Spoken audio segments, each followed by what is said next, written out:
तो hello everyone, good evening. Welcome to my channel. तो आज मैं आप लोगों के लिए सबऑर्डिनेट कोड्स का जो वीडियो है ये लेके आया हूँ, और इसमें हम लोग जो सबऑर्डिनेट कोड है इसके बारे में देखेंगे। और इन डिटेल में छोटे से एक वीडियो में सबऑर्डिनेट कोड के बारे में आपको जो जो डिटेल्स होता है वो बताऊंगा, एंड कोशिश करूंगा कि शॉर्ट टाइम में इसको खत्म करूँ। तो स्टार्ट करते हैं। जो सबऑर्डिनेट कोड है ये हमारा स्टार्ट होता है आर्टिकल नंबर 233 से 237 तक। ठीक है। Part 6 of the Indian constitution. ठीक है, article 233 to 37, part 6 of Indian constitution talks about the organisation of subordinate courts. ठीक है। तो सबऑर्डिनेट कोर्ट जो होता है ना, ये आता है अंडर हाई कोर्ट। ठीक है, अंडर हाई कोर्ट आता है। और जितना अपॉइंटमेंट जो भी होता है सब हाई कोर्ट के रूल्स के अकॉर्डिंग होता है। तो आर्टिकल 233 क्या कहता है? आर्टिकल 233 कहता है कि अपॉइंटमेंट ऑफ डिस्ट्रिक्ट जजेस, अपॉइंटमेंट जो है डिस्ट्रिक्ट जजेस का पोस्टिंग और प्रमोशन ऑफ डिस्ट्रिक्ट जजेस of a state are made by the governor of the state. जो गवर्नर है वो अपॉइंटमेंट करेगा of the state in consultation with, consultation लेना जरूरी है हाई कोर्ट से। ठीक है, मतलब ऐसा नहीं है कि गवर्नर जो है ना वो अपने मर्जी से किसी को भी अपॉइंट कर देगा एज अ डिस्ट्रिक्ट कोर्ट का जज। ठीक है, ये कैसे कंपलसरी हो जाता है कि हाई कोर्ट का ही उसमें मतलब इन्फ्लुएंस होगा? वो ये तीन कंडीशन है। ठीक है, ये तीन कंडीशन है जो फुलफिल करना ही होगा अगर डिस्ट्रिक्ट कोर्ट के जज को हम अपॉइंट करते हैं। तो पहला क्या होगा कि वो जो है ना किसी not already in service of central और स्टेट गवर्नमेंट, मतलब गवर्नमेंट जॉब में नहीं होना चाहिए। ठीक है, गवर्नमेंट जॉब जो है उसमें ये नहीं होना चाहिए। ठीक है, ये कहना चाह रहा है। दूसरा क्या है, ये should have been an advocate और प्लीडर। एक ही चीज है, एडवोकेट होना पड़ेगा कितने के लिए? तो 7 ईयर्स के लिए, मतलब 7 साल तक का एडवोकेट का एक्सपीरियंस है तो वो डिस्ट्रिक्ट कोर्ट का जज बन सकता है। ठीक है। तीसरा क्या है कि इसका जो अपॉइंटमेंट होगा ना वो रिकमेंडेड बाय हाई कोर्ट होगा फॉर अपॉइंटमेंट। तो हाई कोर्ट जिसको रिकमेंड करेगा, जो गवर्नर है उसी को ही अपॉइंट कर पाएगा, ऐसे अपने मन से किसी को भी नहीं कर पाएगा। ठीक है, रिकमेंडेड जिसका नाम आएगा हाई कोर्ट के थ्रू उसी को ही ये अपॉइंट कर पाएगा। तो आर्टिकल 233 जो है talks about appointment, posting, promotion वगैरह जो भी ये सब जो है हाई कोर्ट के कंसल्टेशन के बाद गवर्नर करता है। ठीक है। नेक्स्ट जो है आर्टिकल 233 है। तो आर्टिकल 230 जो है ये बात करता है वैलिडेशन ऑफ अपॉइंटमेंट एंड जजेस डिलीवर्ड बाय सर्टेन डिस्ट्रिक्ट जजेस। ये आर्टिकल 233 है, इसको ऐड किया गया था कॉन्स्टिट्यूशन में 20th जो कॉन्स्टिट्यूशन अमेंडमेंट हुआ था 1966 में। मतलब जो 20वां कॉन्स्टिट्यूशनल अमेंडमेंट एक्ट आया था 1966 में, उसमें आर्टिकल 233 को ऐड किया गया था। इसमें क्या बात किया गया था कि जो अपॉइंटमेंट का जो टेन्योर था ना पहले, इससे पहले तक, ये 1966 से पहले तक वो क्या था, एक्सपीरियंस का जो रिक्वायरमेंट था वो 2 इयर्स का था। ठीक है, और आफ्टर दिस इसको 7 इयर्स का कर दिया गया। तो यहाँ पे प्रॉब्लम क्या आएगा ना कि अब जो पहले के जजेस जो इसमें अपॉइंट हो चुके हैं, ठीक है, जिन्होंने 2 इयर्स के एक्सपीरियंस के बेसिस पे उनको जज बना दिया गया था, क्या उनके द्वारा जो दिया गया जजमेंट्स है, जो उनका अपॉइंटमेंट है, जो भी एक्ट्स है वो डिस्ट्रिक्ट जजेस का, वो जो है ना उसको क्या कैंसिल कर दिया जाए सब कुछ, या फिर वो वैलिड नहीं होगा? तो नहीं, इसको जो है ना एज इट इज रखा जाएगा, क्योंकि जो उनका अपॉइंटमेंट हुआ था वो आर्टिकल 233 जो कि 7 साल के बारे में बात करता है कि अपॉइंटमेंट जो 7 साल के एक्सपीरियंस पे होना चाहिए, और आर्टिकल 235 जो आगे आएगा उसके बारे में देखेंगे। तो जो पहले के जजेस का अपॉइंटमेंट हुआ था वो आर्टिकल 233 और 235 को फॉलो नहीं करता था। ठीक है, उसमें एक्सपीरियंस 2 साल का ही था, और 235 का जो प्रोविजंस था वो भी फॉलो नहीं हो रहा था। तो क्या उनका अपॉइंटमेंट को और उनके जजमेंट्स को, उनके एक्ट्स को माना नहीं जाएगा, सब रिवर्स किया जाएगा? तो नहीं, ऐसा नहीं होगा। इसीलिए इसमें एक आर्टिकल 233 जोड़ा गया 20th कॉन्स्टिट्यूशनल अमेंडमेंट एक्ट 1966 के तहत। और इसमें बोला गया कि its purpose was to prevent the invalidation of numerous judicial decisions तो जो इन डिसीजंस जो दिया गया है, बहुत सारा जो डिसीजंस दिया गया है 1966 से पहले तक, 47 में अपना कंट्री आजाद हुआ, 15 में कॉन्स्टिट्यूशन पूरी तरह से लागू हो गया, तो लगभग 16 साल का जो पीरियड है उसमें बहुत सारे डिसीजंस और जजमेंट्स दिए गए होंगे। तो इसको इनवैलिडेट होने से प्रिवेंट करने के लिए, देखो ये प्रिवेंट करने के लिए ये जो है एक्ट जो है कॉन्स्टिट्यूशनल अमेंडमेंट एक्ट किया गया है। और बोला गया है कि जो अपॉइंटमेंट हुआ था early years of the republic were found to be irregular according to the constitutional provisions. तो जो पहले अपॉइंटमेंट हो गया था, ठीक है, इस बदलाव से पहले जो 2 साल के एक्सपीरियंस वाला जो बेसिस पे अपॉइंटमेंट हुआ था, उन सबको इनवैलिडेट होने से ये रोकेगा, ठीक है। तो वहां पे वो लोग का जजमेंट जो है, उन लोगों के जो भी एक्ट है वो सब वैलिड माने जाएंगे, वो इनवैलिड नहीं होंगे, ठीक है। और क्या, it is essentially made sure that past action of these जजेस वेर नॉट डीम्ड इलीगल, ठीक है। तो ये मेक श्योर किया गया कि उनके जो जजमेंट्स है, उनके जो भी एक्शंस है, वो इलीगल नहीं माना जाएगा, सोनली क्योंकि उनका जो अपॉइंटमेंट है वो जो प्रोसीजर है उसको प्रॉपर फॉलो नहीं करता है, ठीक है। कैसे फॉलो नहीं करता है, तो इनका जो अपॉइंटमेंट पहले हुआ था, पहले एक्सपीरियंस 2 साल का मांगा जाता था और उतने बेसिस पे अपॉइंटमेंट हो जाता था। अब क्या है, अब जो है ये 7 ईयर्स हो गया है, तो उस हिसाब से तो इनका अपॉइंटमेंट कैंसिल हो जाना चाहिए। तो इस चीज को रोकने के लिए ये वाला जो अपना आर्टिकल 233 है, इसको लाया गया 1966 में। ये 20th कॉन्स्टिट्यूशनल अमेंडमेंट एक्ट का ध्यान में रखेंगे, ठीक है। हाई कोर्ट से रिलेटेड है आर्टिकल 233 ए।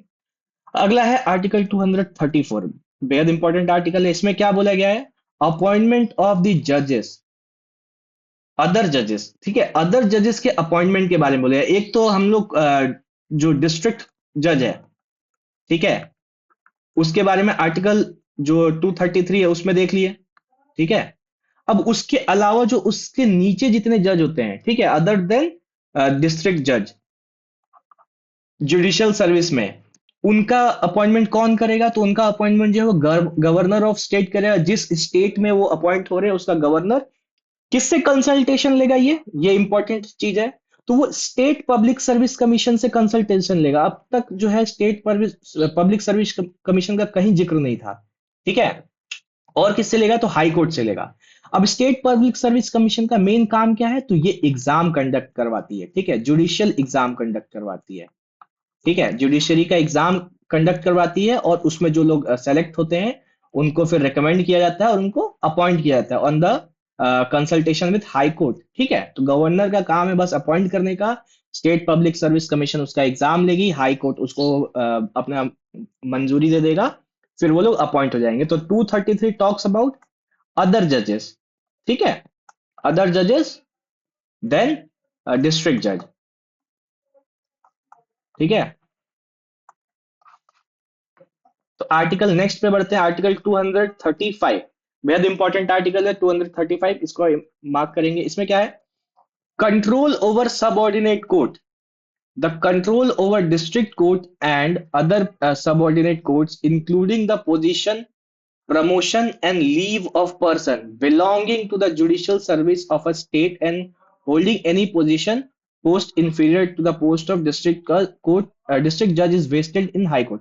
तो इन शॉर्ट कहने का मतलब ये है कि ये जो हाई कोर्ट है इसके पास सारा पावर होगा, ठीक है।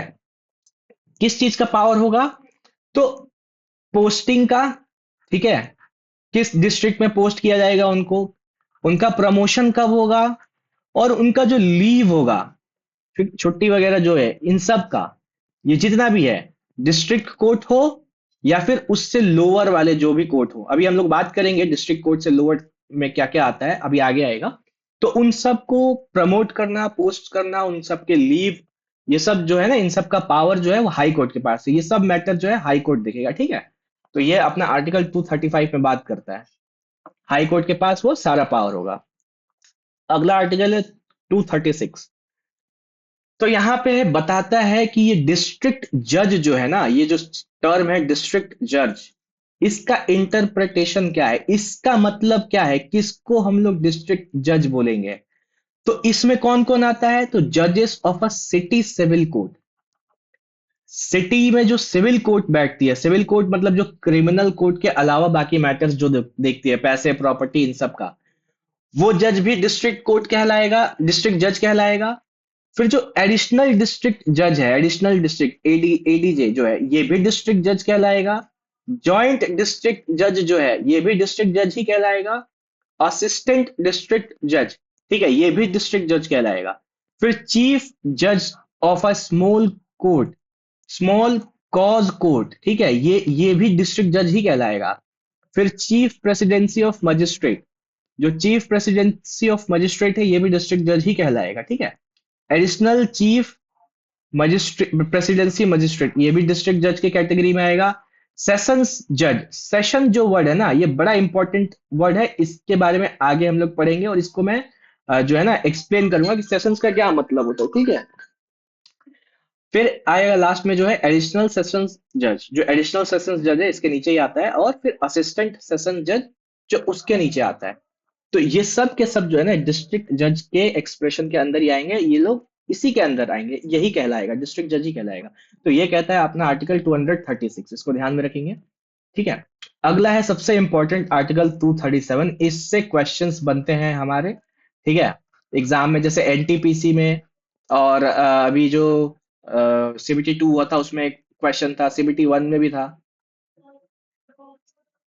ठीक है।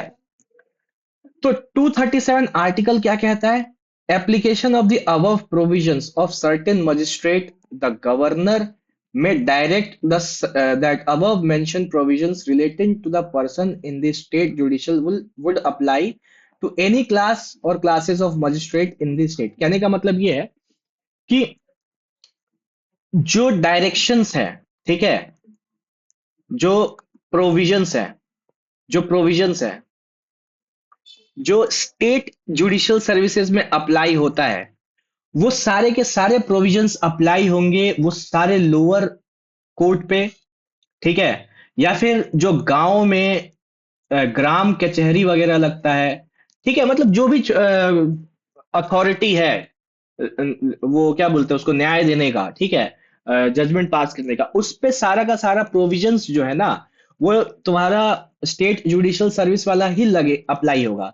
ये करने का पावर जो है वो गवर्नर के पास है। गवर्नर बोल सकता है कि वो सारे प्रोविजंस, सारे जो डायरेक्शंस है उन सब का स्टेट जुडिशियल सर्विस वाला ही अप्लाई होगा। कैसे वो काम करेंगे, अपॉइंटमेंट क्या होगा उनका, मतलब प्रमोशन क्या होगा, फिर लीव वगैरह जितना भी है वो सब स्टेट जुडिशियल सर्विस वाला ही अप्लाई होगा उन सब पे। इन सब के बारे में कौन बात कर पाएगा? तो वो गवर्नर है, उसके पास पावर है। अब हम लोग थोड़ा एक्स्ट्रा देख लेते हैं। एक्स्ट्रा क्या है? सबसे इंपॉर्टेंट जहां से क्वेश्चन बन जाता है, इंडिया में जो स्टेट लेवल पे जुडिशरी होती है उसमें सबसे टॉप पे बैठा होता है अपना हाई कोर्ट, ठीक है। हाई कोर्ट के नीचे दो टाइप का कोर्ट होता है, एक होता है डिस्ट्रिक्ट कोर्ट, दूसरा होता है सेशंस जज कोर्ट। डिस्ट्रिक्ट कोर्ट जो है इसका मतलब समझ लो ये सिविल मैटर्स देखता है, और सेशंस जो है ना ये क्रिमिनल मैटर्स देखता है, ठीक है। सेशंस का मतलब तुम समझ जाना कि क्रिमिनल मैटर्स की बात कर रहा है, और डिस्ट्रिक्ट का मतलब है सिविल साइड का मैटर है, ठीक है।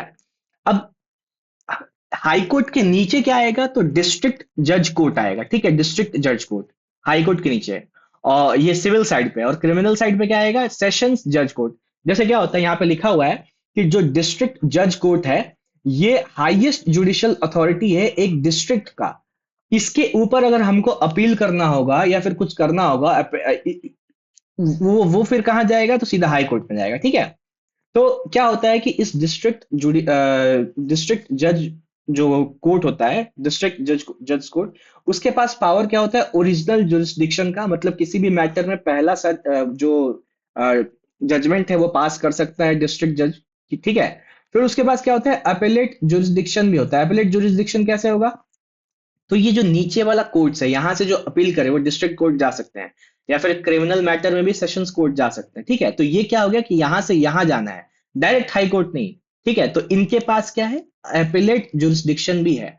और फिर यहां से भी हमको मतलब मेरे मन मुताबिक का जजमेंट नहीं आया, फैसला नहीं आया, तो हम हाई कोर्ट जाएंगे, और हाई कोर्ट से नहीं आया तो सुप्रीम कोर्ट जाएंगे, ठीक है। तो कहने का मतलब ये है कि जो डिस्ट्रिक्ट और सेशंस जज कोर्ट है इसके पास एपिलेट जुरिस्डिक्शन भी है, क्योंकि इसके नीचे भी दो टाइप का और कोर्ट होता है, ठीक है। इन दोनों से अगर फैसला नहीं सहमत है तो हम डिस्ट्रिक्ट कोर्ट में जा सकते हैं। अब देखो कैसे काम करता है ये। तो जो डिस्ट्रिक्ट जज कोर्ट है ना, ये ही सेशन जज कोर्ट का भी काम करता है। जब ये सिविल केसेस को डील कर रहा होगा, ठीक है, जो जज उसमें बैठा होगा सिविल केस को डील कर रहा होगा, तो वो क्या कहलाएगा, तो डिस्ट्रिक्ट जज कहलाएगा, ठीक है। और जब वो क्रिमिनल केसेस को डील कर रहा होगा तो वो सेशंस जज कहलाएगा, ठीक है। क्रिमिनल कोर्ट को अगर केसेस को हियर कर रहा होगा, सुन रहा होगा, डील कर रहा होगा, तो वो सेशंस कहलाएगा। और सिविल का कर रहा होगा तो डिस्ट्रिक्ट जज कहलाएगा। तो दोनों में डिफरेंस है, देखो यहाँ पे डिस्ट्रिक्ट है सिविल का, सेशंस है अपना क्रिमिनल का। आगे क्या कहता है, डिस्ट्रिक्ट जज exercise both judicial and administrative power. तो इसके पास दोनों पावर है, जुडिशरी का भी पावर है, एडमिनिस्ट्रेटिव पावर भी। एडमिनिस्ट्रेटिव पावर कैसे है, तो लोअर कोर्ट जो है ना, या फिर उसके कोर्ट में कौन क्या कैसे चीजें चलेंगी उसके बारे में वो अपना एडमिनिस्टर कर सकता है। और क्या है इसके पास, सुपरवाइजरी पावर है। क्योंकि इसके नीचे जितने सबऑर्डिनेट कोर्ट है, जैसे कौन सा इसके नीचे है, तो ये है, ये है, और क्रिमिनल साइड में ये है और ये वाला है, ठीक है, ये जो यहाँ पे दो ठो है। तो इन दोनों के ऊपर इसका सुपरवाइजरी पावर है। कहने का मतलब ये है कि अगर डिस्ट्रिक्ट कोर्ट चाहे तो सबऑर्डिनेट जज कोर्ट या मुंसिफ कोर्ट या फिर चीफ जुडिशियल मजिस्ट्रेट या फिर जुडिशियल मजिस्ट्रेट, इनमें कोई केस ऐसा है जो डिस्ट्रिक्ट कोर्ट लग रहा है कि ये लोग अपने जुरिस्डिक्शन से बाहर जाके डिसीजन दे रहे हैं या फिर इन लोग कुछ गड़बड़ कर रहे हैं, तो डायरेक्ट अपने पास वो केस को ट्रांसफर कर सकता है, ठीक है। ये सुपरवाइजरी पावर कहलाता है। और क्या होगा कि इन सब में कैसे चीजें फंक्शन करेंगी, क्या चीज कैसे होगा, जो भी है रूल्स रेगुलेशंस जो भी बनाना है वो डिस्ट्रिक्ट कोर्ट इन सब के लिए बना सकता है। तो ये सब जो है ना वो सुपरवाइजरी पावर के अंदर आता है, ठीक है। तो डिस्ट्रिक्ट कोर्ट के पास सुपरवाइजरी पावर भी है, क्योंकि इसके नीचे सबऑर्डिनेट कोर्ट्स बैठते हैं। और क्या है, तो appeal against the order and judgments lie to the high court. तो डिस्ट्रिक्ट कोर्ट में जो और सेशंस कोर्ट में जो जजमेंट मिला है उसके अगेंस्ट जो अपील करना हो वो हम सीधा हाई कोर्ट में जाके कर सकते हैं, ठीक है। हाई कोर्ट में अपील किया जा सकता है इन इन दोनों कोर्ट के जजमेंट के अगेंस्ट, ठीक है। और क्या है, sessions court has the power to impose any sentence. जो ये डिस्ट्रिक्ट सेशन कोर्ट है, थोड़ा क्लियर कर लेते हैं इसको।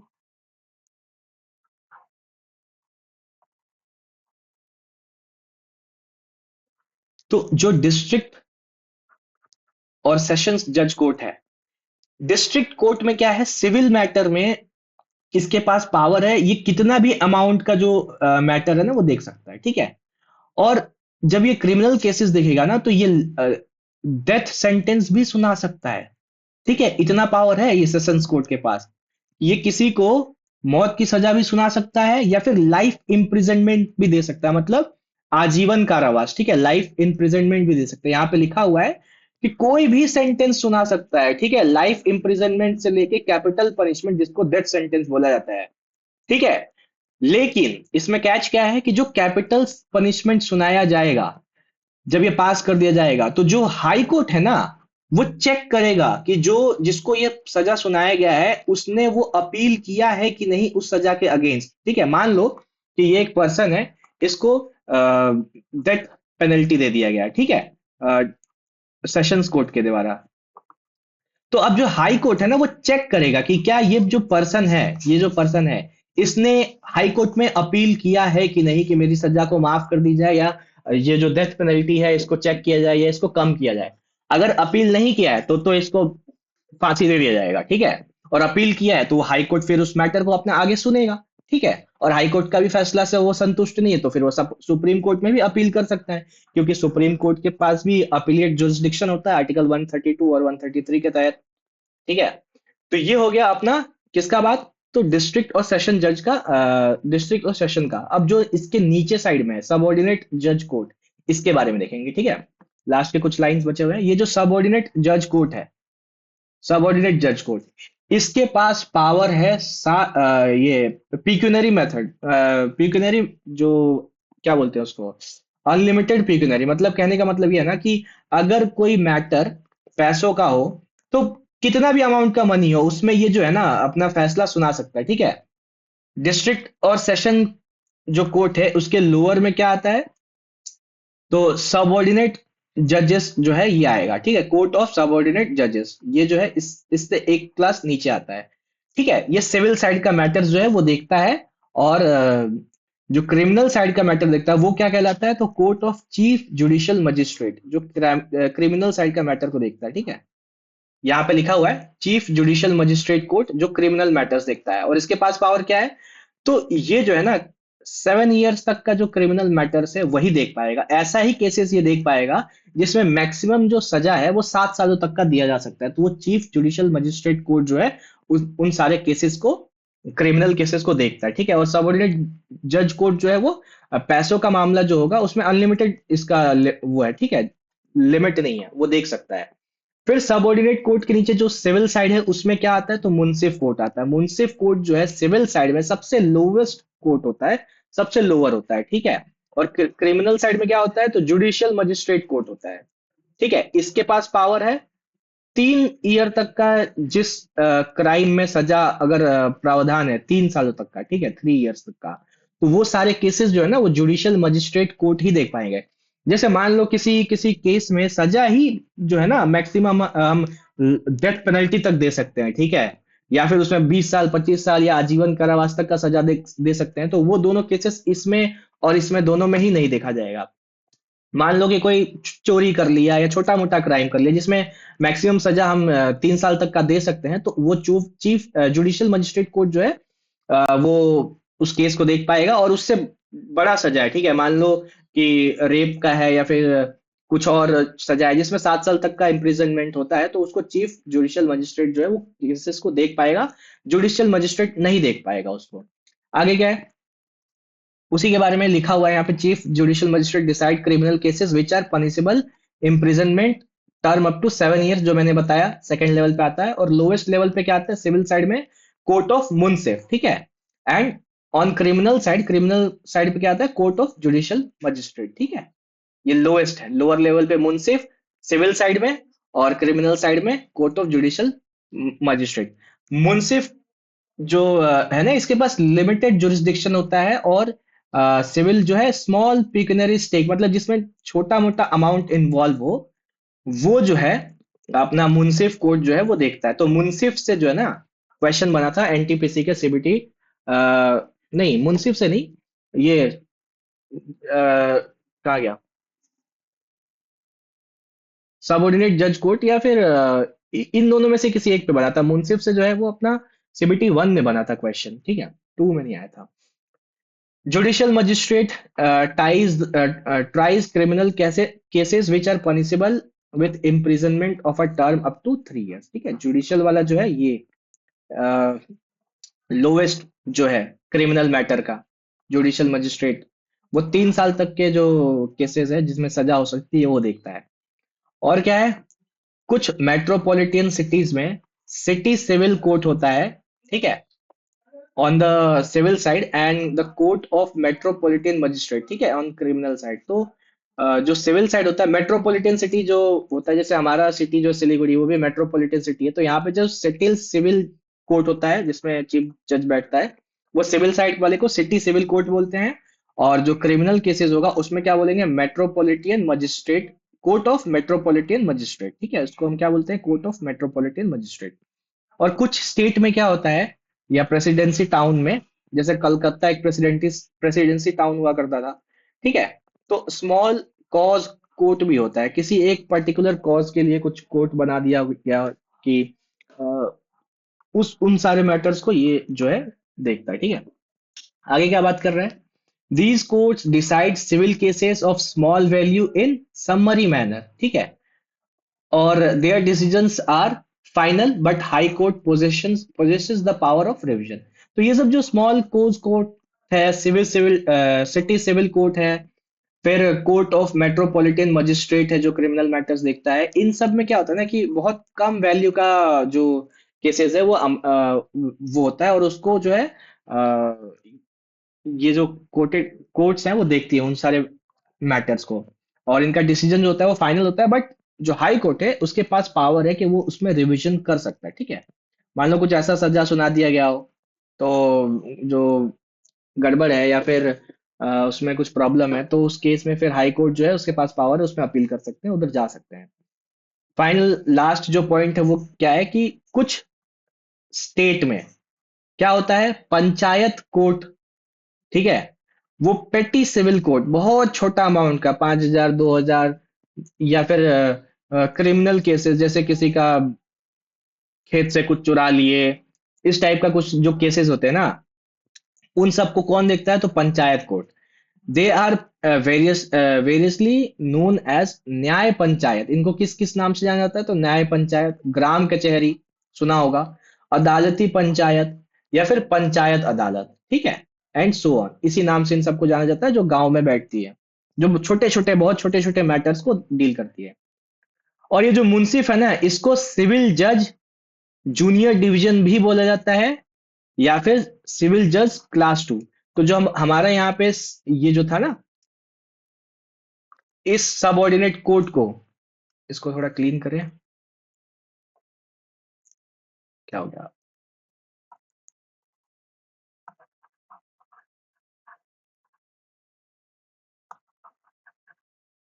1 मिनट, थोड़ा क्लीन कर देते हैं। एक चीज लिखना है मेरे को, क्वेश्चन बन सकता है उस पे। हाँ, तो ये जो, कहाँ गया, आजा, अरे यार, हाँ, सबऑर्डिनेट जज कोर्ट जो है ना, इसको और किस नाम से जाना जाता जाता है, तो इसको सिविल, जो सिविल सिटी, क्या नाम था, हाँ, सिविल जज, सिविल जज क्लास 1, या फिर सीनियर सिविल जज भी बोल सकते हैं, ठीक है। और मुंसिफ कोर्ट को किस नाम से जाना जाता है, तो जूनियर सिविल जज क्लास 2, ठीक है। तो ये इन दोनों का और एक ऑल्टरनेट नाम है, ठीक है। तो आई होप आप लोगों को ये जो है समझ में आया होगा, सबऑर्डिनेट कोर्ट का क्या सिस्टम होता है, कैसे काम करते हैं ये सब, ठीक है।